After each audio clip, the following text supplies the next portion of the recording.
بسم اللہ الرحمن الرحیم۔ پھر ایک اور شخص جس کے پاس کتاب کا علم تھا کہنے لگا، میں یہ تخت آپ کو آپ کی پلک جھپکنے سے پہلے ہی لائے دیتا ہوں۔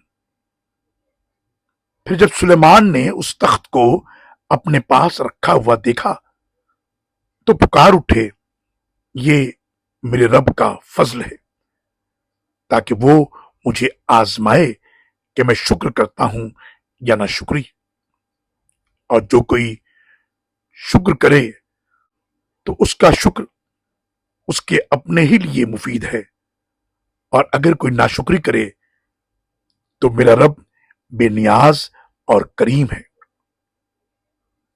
سورہ نمل آیت نمبر 40۔ اللہ اکبر اللہ